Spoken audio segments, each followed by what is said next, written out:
Good morning সবাইকে। সবাই কেমন আছো? আশা করি সবাই খুব ভালো আছো আর সুস্থ আছো, আর আমরাও ভালো আছি। তো আজকে হলো শুক্রবার। তো এখন সকাল বাজে হচ্ছে 9:45। তো 9:45 থেকেই আজকে মানে আমার সকালবেলার ডেলি যে কাজবাজের যে রুটিন এখন থেকে আমি শুরু করলাম। ঘুম থেকে উঠেছি কিছুক্ষণ হলো, কারণ শুক্রবার মানেই হচ্ছে সকালবেলার দিকটা একটু হালকা ফুলকা কাজ থাকে, সেরকম একটা চাপ থাকে না। হ্যাঁ, যেদিন মেয়ের স্কুল থাকে সেদিন একটু চাপ থাকে, যদিও আজকে স্কুল নেই, ছুটি আছে, তো সেই কারণেই। আর মেয়ে তো এখনও ঘুমোচ্ছে, কারণ ওর শরীরটা ভালো নেই, যার কারণে মানে দুদিন পর আর কি তোমাদের সঙ্গে আমি আমার সারাদিনের কাজবাজ নিয়ে আসলাম। সারাদিন কি করব না করব সবটা শেয়ার করব। তো আজকে একটু ভালো আছে, তো সেই কারণেই। তো চলো ভিডিওটা দেখতে থাকো, আশা করি তোমাদের খুব ভালো লাগবে। স্কিপ না করে পুরো ভিডিওটা দেখো আমার সারাটা দিন কেমন যায়। কি ও শোনো শোনো, শরীর ভালো হয় নাই, ব্যথা কমেনি হাতে। এই যে এই হাতে ইঞ্জেকশন দিয়েছে, হাতটা ফুলে গেছে, লাল হয়ে গেছে। এই যে মা, মা, তুমি যে গানটা করছো একটু জোরে জোরে বলো, আমরাও একটু শুনি। শোনো, একটু জোরে জোরে।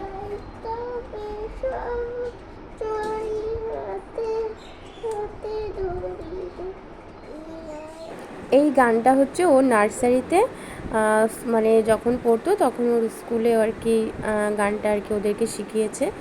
তো এই গানটা না ওর খুবই ভালো লাগে, ও মাঝে মাঝেই আর কি গেয়ে আমাকে শোনায়। তো মনটা ভালো নেই, তো আমি বললাম তাহলে তুমি যেটা পারো গান আমায় শোনাও একটু। তো বাইরে চলে আসলাম, আর এখন বাইরে এসে অনেক কটা জামা কাপড় ছিল, সেগুলো সমস্ত ভিজিয়ে রাখলাম। তো কেচে নেব একেবারে, কারণ ঘুম থেকে উঠতেও একটু অনেকটা লেট হয়ে গেছে। আর যেহেতু সোনামার শরীরটা খারাপ, ও আর কি ঘুম থেকে উঠতে একটু লেটই করছে, এমনিতেও লেট করে।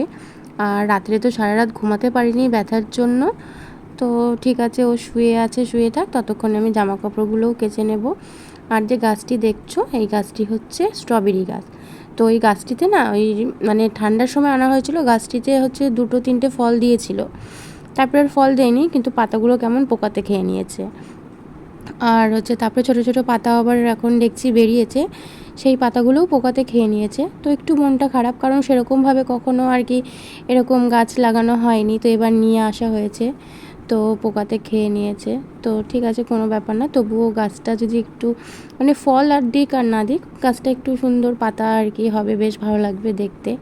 তো আর এই যে জামা কাপড়গুলো ভিজিয়ে রেখেছিলাম, ওগুলো সব কেচে একেবারে ছাদে দিয়ে আসলাম। আর এসে তারপরে এখন এই যে ঘরটা ঝাড় দিয়ে নিচ্ছি, কারণ বাসি ঘর ঝাড় দেওয়া হয়েছিল না আমার, তো সেই কারণে ঝাড় দিয়ে নিলাম। নিয়ে তারপরে সোনামাকে ঘুম থেকে উঠালাম, তারপরে ওকে মুখ টুক ধুইয়ে এখনও ঘরে একটু বসে আছে, মানে খেলা করছে। আর এখন আমি একটুখানি সুজি আর আটা দিয়ে এখন করব হচ্ছে গোলা রুটি। আজকে একদম পারফেক্টভাবে গোলা রুটিটা হয়েছিল, খেতে একদম মচমচে। লাল চা করেছিলাম সাথে, খুবই ভালো লেগেছিল। মানে শুধু আটা দিয়ে করলে না ওই যে মচমচে একটা পাঁপড়, যে পাঁপড় টাইপের যে ভাব, সেটা না হয় না। তো আজকে হয়েছে। তো যখন বানাচ্ছিলাম তো তখন ভাবলাম যে নেক্সট টাইম যখন আবার করব তখন এইভাবেই আর কি, এই পদ্ধতিতেই করব। তো বেশ ভালো লেগেছে, কিন্তু একটু শক্ত শক্ত মানে পাঁপড় পাঁপড় হওয়া সোনামা খেতে পারিনি, কারণ ওর আবার দাঁতেও ব্যথা, কারণ দাঁতে পোকা লেগেছে। প্রচুর পরিমাণে চকলেট খেত, এখন তো চকলেট খাওয়া মানে অনেকটাই কমে গেছে, এখন বলতে পারো মানে দেওয়াই হয় না। কারণ হচ্ছে মাঝখানে আর কি পেটে ব্যথার কারণে ডাক্তার দেখিয়েছিলাম, তো ডাক্তারবাবু একটু মানে ডাক্তারবাবুকে দিয়ে আর কি একটু ভয় দেখানো হয়েছে যেন চকলেট টকলেট এসব না খাওয়া হয়। তো সেই কারণে আর এখন খাওয়া হয় না, কিন্তু দাঁতে পোকা লাগার কারণে ওই শক্ত জিনিস খেলে দাঁতে আর কি ব্যথা করে। তো যাই হোক, তারপরে সকালবেলার জলখাবারে এই যে আমাদের আজকে ছিল যে গোলা রুটি আর চা। তারপরে এই খেয়ে নিয়ে তারপরে দুপুরে রান্নাবান্নার জন্য সব কিছু গোছানো হচ্ছে, ওইদিকে মামনি সব গোছাচ্ছে। আর এদিকে চা বসিয়ে দিয়েছি, কারণ আজকে দুধ ছিল না, যার কারণে দুধ চা করতে পারিনি। তো এই যে গোলা রুটিটা মানে লাল চাতে খেতেই বেশি ভালো লাগে। আর এখন কি অভ্যেস হয়ে গেছে বলতে পারো, মানে সকালে একটু দুধ চা হলে দিনটা ভালো যায়, লাল চা খেলেও ভালো যায়। তো বন্ধুরা দেখো, এদিকে হচ্ছে শোল মাছের তরকারি রান্না করা হয়ে গেল, বাটনা দিয়ে, হালকা বাটনা দিয়েই করেছে, শাশুড়ি মা করলো। তো আমি একটুখানি আসলাম, এখন তরকারিটা নামিয়ে দেব, হয়ে গেছে। আর আমি হচ্ছে এদিকে রান্না করব লোটে মাছ, ফ্রিজে রাখা ছিল, এতটা রান্না করব না, কিছুটা করব আর কিছুটা রেখে দেব।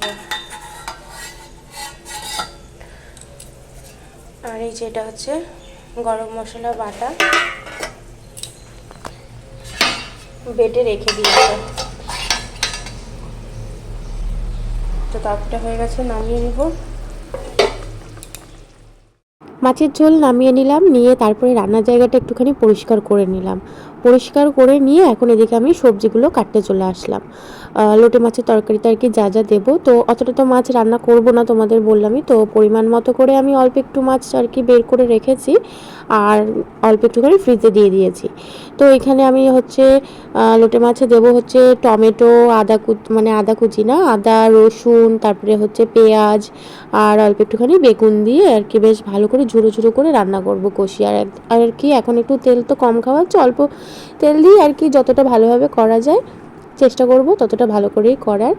তো আমাদের বাড়িতে এইভাবেই আর কি রান্না করা হয়। আর আমাদের আবার ওই বাড়িতে মানে বাবার বাড়িতে না, ওই একটু তেল তেল করে, মানে যেরকম চিকেন কষা আর কি খাওয়া হয় সেরকম টাইপের করে, তো বেশ ভালো লাগে। আর এদিকে হচ্ছে এগুলো হচ্ছে ধনেপাতা, বিলেতি ধনেপাতা, তো নামানোর আগে বিলেতি ধনেপাতা দিয়ে নামিয়ে নেব, খেতে কিন্তু দারুণ লাগবে। তো তোমরা কীরকম করে আর কি লোটে মাছ রান্না করো আমাকে জানিও, হ্যাঁ। আর এদিকে দেখো সমস্ত সবজি মানে যা যা দেবো সব একদম সুন্দর করে কেটে নিয়েছি, এই যে পেঁয়াজ, বেগুন, টমেটো সমস্তটা, কিছুটা আমি এখন মিক্সারে পেস্ট করব। আর এই দিকে দেখো এই যে এঁচোড় এঁচোড় কেটে রেখেছে, এই এঁচোড়টা রান্না করবে হচ্ছে শাশুড়ি মা, তো কাঠের উনুনে রান্না করবে। তো যদি সম্ভব হয় তোমাদের সঙ্গে শেয়ার করব। তো আমি এখন রান্নাঘরে চলে আসলাম, এখন আমি রান্নাটা করে নিই ঝটপট করে।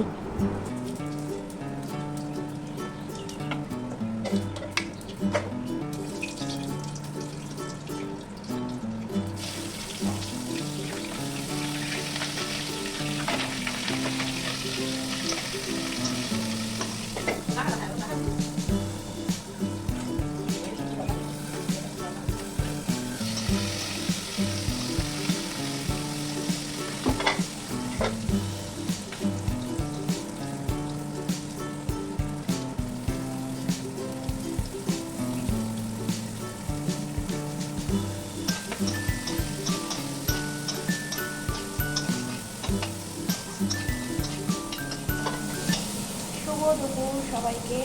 এখন যে রান্না করছি, যে দেখলেই তো এই যে লোটে মাছ ধুয়ে রেখে দিয়েছি। আর এখন এই যে পেঁয়াজ, তারপরে রসুন ভাজা ভাজা করে নিয়ে বেগুনটা দিয়ে দিলাম, ছোটো ছোটো করে কেটে নিয়েছি। এটা একটু হালকা ভাজা ভাজা হয়ে গেলে মশলাটা দিয়ে ভালো করে কষিয়ে নেবো, নিয়ে তারপরে মাছটা দেবো। একদম ঝুড়ো করে রান্না করবো, খেতে খুবই ভালো লাগে, ভাতের সাথে রুটির সঙ্গে দুটোর সঙ্গেই খাওয়া যায়।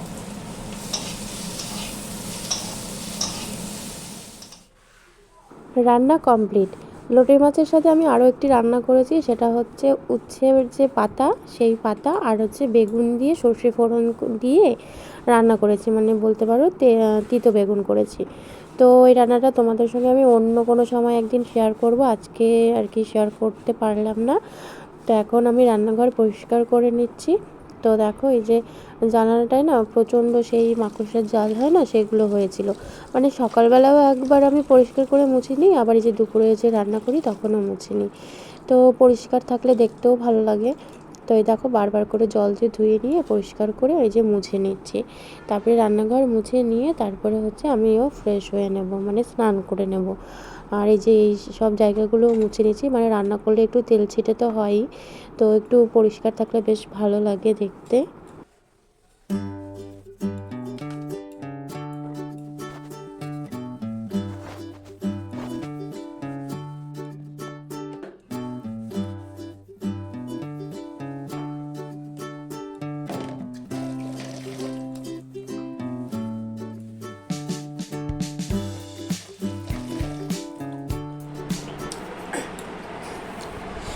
দুপুরের খাওয়া দাওয়ার পর্ব শেষ। এত খিদে পেয়ে গেছিলো যে কি বলবো, এখন শুধু ওই যে চাটনিটা খাওয়া বাকি আছে। তো তো চাটনিটা হচ্ছে মামুনি রান্না করেছে। দেখো এই যে কাঁঠালের তরকারি রান্না করলো, সবে কাঠে রান্না করলো তো তাই আর কি একটু দেরি হয়ে গেছে, তাই একটু টেস্ট করার জন্য দিল। দেখো খুব সুন্দর কাঁঠালটা বলেছে, এখন শুধু টেস্ট করার পালা। চলো একটু টেস্ট করে তোমাদের বলি। দারুণ হয়েছে, দারুণ। একটু লুচি বা পরোটা দিয়ে না খেতে হেভি লাগবে। চলো খেয়ে নিই আমি তাহলে একটু, কিন্তু একটু ঝাল হয়েছে। শুভ সন্ধ্যা সবাইকে। এই এখন হচ্ছে মানে সন্ধ্যা অনেকটা পার হয়ে গেছে, এখন বাজে 7:45। তো একটু রেডি হয়ে নিলাম, একটুখানি বাইরে যাচ্ছি, সেরকম কোথাও একটা না, এমনিই জাস্ট যাচ্ছি। কারণ হচ্ছে তোমরা তো জানোই ওই যে মেয়ের একটু শরীরটা ভালো না, ইঞ্জেকশন দিয়েছে, তো ওর মনটা একটু ভালো রাখার জন্য, মানে হাতের ব্যথাটা যেন একটু ভুলে থাকে, তো সেই কারণে ওকে নিয়ে একটুখানি বেরোচ্ছি। তো চলো কোথায় যাই কি সবটাই শেয়ার করবো। দেখছিস কি সব বলছি। তা আমরা হচ্ছে চা খাচ্ছি, আর সোনামাকে বিস্কিট কিনে দেওয়া হয়েছে, বিস্কিট আর কি খেয়েছে। তো চা খেয়ে নিয়ে এখন এই যে বাড়ির দিক রওনা দিচ্ছি। আর আজকের ভিডিওটা বেশি বড় করছি না, তোমাদের কেমন লাগলো আমাকে জানিও, ভালো লাগলে একটা লাইক করে